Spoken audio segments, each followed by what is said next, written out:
계속해서 울리는 알람 소리에 소녀는 깊은 잠에서 깨어났다. 그는 알람을 끄고자 시계에 손을 뻗었다. 새벽 5시였다. 몇 초 동안 그는 그냥 시계만 바라보았다. 도대체 왜 알람을 이른 새벽 5시에 맞췄는지 궁금해하고 있었다. 그러나 오늘이 무슨 날인지 기억이 나면서 설레기 시작했다. 오늘 항구에서 삼촌과 처음으로 낚시를 하러 가는 날이었기 때문이다. 아래층으로 달려가 토스트 한 조각을 들고 집에서 뛰쳐나왔다. 이른 아침의 햇살은 의외로 따뜻했다. 항구에 도착했을 때 삼촌은 이미 배를 세우고 낚싯대를 설치하기 시작했다. 그는 삼촌 옆 의자에 앉아 낚싯대를 들었다. 기억해 제이슨? 삼촌이 말했다. 플로트에서 1초라도 눈을 떼면 안 된다. 그렇지 않으면 물고기를 놓칠 거야. 제이슨은 흔들리는 플로트에 눈을 붙인 채 앉아 있었다. 갑자기 플로트가 물에 잠겼다. 물고기가 미끼를 물은 것이다. 그는 낚싯대를 공중으로 들어 올렸지만 아무것도 없었다. 그것보다 더 빨리 올려야 할 거야. 삼촌이 말했다. 제이슨은 낚싯바늘에 미끼를 다시 끼고 낚싯줄을 던졌다. 그는 다음 기회를 놓치지 않기로 결심했다.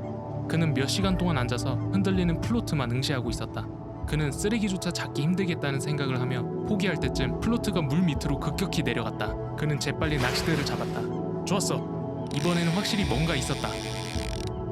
정말 크게 느껴졌다. 그는 물고기를 들어올리기 위해 최선을 다했지만 끄떡도 하지 않았다. 그때 갑자기 플로트가 번개 같은 속도로 물 위를 질주했다. 제이슨이 들어올리기는 걸렀다. 그 힘은 그를 의자에서 끌어냈고 곧바로 물속에 빠져버렸다. 그가 물속으로 가라앉으며 그의 심장을 오싹하게 하는 무언가를 보게 되었다. 거대한 괴물이 물속에 있었고 그를 똑바로 쳐다보고 있었다. 그가 볼 수 있는 것은 거대하고 날카로운 이빨뿐이었고 점점 더 가까워지는 것 같았다. 공포가 그의 몸에 아드레날린을 뿜어냈다. 그는 최대한 빨리 수영해 도망갔다. 그가 육지에 거의 도착했을 때 삼촌은 그를 물에서 끌어냈다. 그는 공포에 질려 물을 바라보았다. 그는 방금 무엇을 본 걸까? 그가 막 삼촌에게 물속에 무엇이 있었는지 말하려는 그때 두 남자가 그를 향해 걸어왔다. 그들은 진지한 표정을 짓고 있었다. 저희는 여기서 연구를 진행하고 있습니다. 한 사람이 말했다.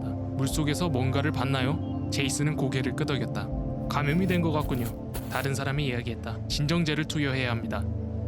제이슨은 겁에 질렸다.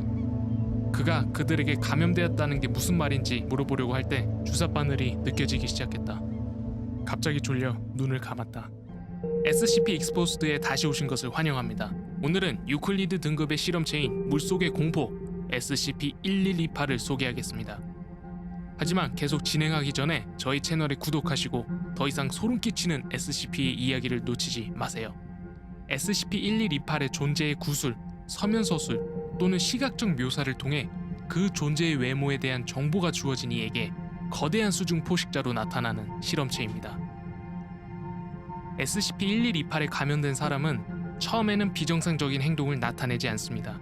사례들은 몸에 물을 담그는 것과 관련된 목욕이나 수영 같은 활동에 대한 일반적인 혐오를 보여줍니다. 실험자가 물에 잠기기 시작하면 완전히 사라져버립니다. 물속의 수심과는 상관없이 말이죠. 대부분의 경우 실험자는 잠시 후 공황 상태로 다시 나타나며 미친 듯이 물을 떠나려고 하는 반면 어떤 경우에는 물에 피와 잔해로 오염되어 있고 그것들은 실험자의 것으로 확인되고 있습니다. 온전한 모습으로 돌아온 실험자들은 자신이 광활한 바다로 옮겨졌다고 주장하고 SCP-1128에 쫓겼다고 주장합니다. 이 개인들과의 면담은 SCP-1128의 감염의 위험이 있습니다. 그 존재의 외모에 대한 설명이 추가 감염을 유발하기 때문이죠. 감염은 C등급 기억 소고제로 치료할 수 있습니다. 변칙 속성이 적용되려면 개체에 대한 설명이 필요합니다.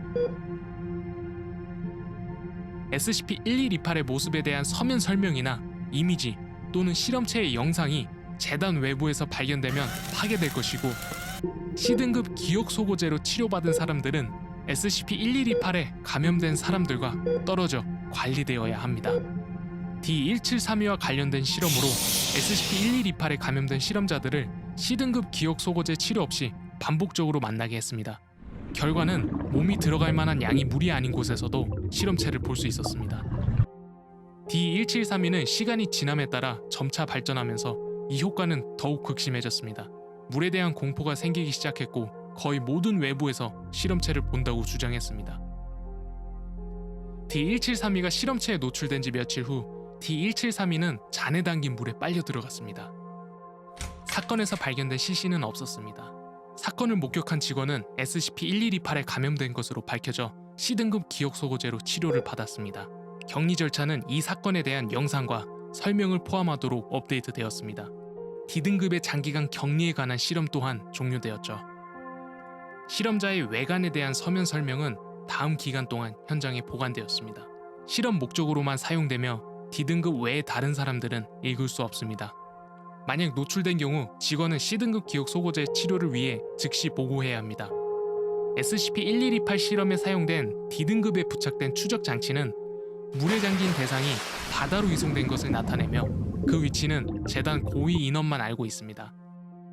이 인원 중 한 명이 이렇게 말했다. 저게 D등급을 보낸 곳이라고? 어떻게 근거리 무슨 통신기가 저 멀리서 이렇게 선명한 신호를 받을 수 있는 거지? 바다의 악마로 알려진 이동 격리부대 캐82가 어떤 수단을 동원해서라도 지정된 순찰 구역을 통과하는 모든 해상 교통을 정리하도록 임무를 받았습니다. 감염된 D등급을 대상으로 한 실험에서 SCP-1128의 영향을 받아 잠긴 실험자가 무선 통신 장치를 사용할 때 정상적으로 작동하는 것으로 나타났습니다. 실험 기록 A1128-A-1에서 D등급 실험자는 SCP-1128의 모습을 설명하는 작은 팜플렛을 읽도록 지시받았습니다. 그런 다음 그는 다이빙 장비를 착용하고 윈치와 케이블을 통해 큰 욕조 속으로 들어갔습니다. 실험자의 장비에는 자신과 재단 직원 간의 소통을 위해 무선 통신 장치가 장착되어 있었고 SCP가 그러한 장치에 어떤 영향을 미치는지 확인해보는 실험이었습니다. 다음은 D등급 대상과 나눈 인터뷰 녹취록입니다. 인터뷰는 재단 최고위급 박사 중 한 명이 진행했습니다. 제 말 들리나요, 오버? 박사가 말했습니다. 들립니다, 박사님. 젠장 정말 깊잖아. 정말 작아 보였는데. D등급이 답했습니다. 수신 상태는 어떤가요, 오버? 충분히 좋은 것 같아요. 다소 흐릿하지만 박사님 말이 들리지 않을 정도는 아니에요. 현재 상황은 어떻습니까? 지금 그냥 바닥에 가라앉고 있어. 여기 바다인가요? 도대체 어떻게 바다 전체를 이 악취나는 욕조에 담을 수 있었던 건가요? 집중하세요, D등급. 주변은 어떻습니까? 방금 바다라고 했잖아요. 거참. 물고기도 있고 여러 가지 있어요. 바다 안에 뭐가 있는지도 으아! 무슨 일이죠? 저 괜찮아요. 그냥 바닥에 도착했어요. 해초 덩어리 같은 곳에 떨어진 것 같아요. 주변은 어떤가요? 대부분 해초들이에요. 잠시만요. 오른쪽으로 바닥이 얇아져요. 저 방향 쪽으로 낭떠러지가 있는 것 같은데 제가 가서 볼까요? 네, 가보세요. 알았어요. D등급이 투덜거리기 시작했습니다. 젠장, 수트가 너무 무겁잖아. 힘들어. 그런데 이거 방음이에요? 내 말에 아무도 겁먹지 않았으면 좋겠는데. 맙소사. D등급 대답하세요. 어떤 상황입니까? 괜찮아요. 날 못 본 것 같아요. 젠장, 오줌 쌌나 보다. 무슨 일이죠? 뭘 본 거죠? 제가 본 것 중 가장 무서운 거요. 일종의 거대한 괴물 같아요. 잠깐만요. 그 작은 팜플렛에 나왔던 괴물인 거죠? 맞죠? 맞아요. 더 이상 설명은 필요 없어요. 괴물이 뭐 하고 있나요? 지금은 아무것도 안 해요. 그냥 헤엄만 쳐요. 입에 뭔가 들어있는 것 같은데.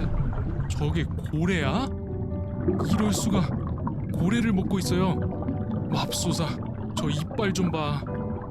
박사는 조수에게 몸을 돌렸습니다. 여기서 마무리하죠. 실험자를 끌어올리세요. 박사는 다시 D등급 실험자에게 말을 걸었습니다.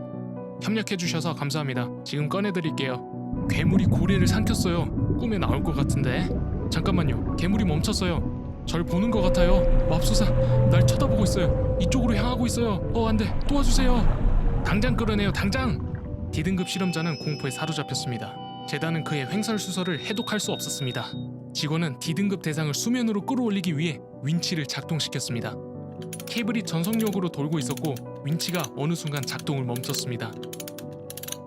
그 후 케이블이 느슨해지고 물이 피로 오염되기 시작했습니다. 그것은 D등급 실험자의 것으로 확인되었습니다. 더 이상의 유골이나 장비는 발견되지 않았습니다. 인터뷰 기록 및 관련 문서는 벡터용으로 편집되었으며 모든 직원이 C등급 기억 소고제로 치료받았습니다.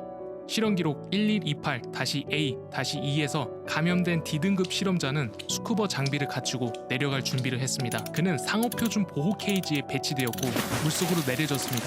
몇 초 동안 아무 반응이 없었지만 그 다음 줄이 팽팽해지기 시작했고 물속에서 줄이 끊어졌습니다. D등급의 잔해와 들쭉날쭉한 강철, 파편, 현장을 정리한 후 케이지의 잔해인 것으로 확인되었습니다. 실험 기록 1128-A-3에서 D등급 실험자는 다시 한번 실험체에 감염되고 스쿠버 장비도 갖췄습니다. 이번에는 케이지 내구성을 높이기 위해 재단 직원이 케이지를 개선했습니다. D등급 실험자는 물속으로 내려졌습니다. 결과는 이전과 동일했습니다. 그러나 이번에는 어떤 잔여물도 나오지 않았습니다.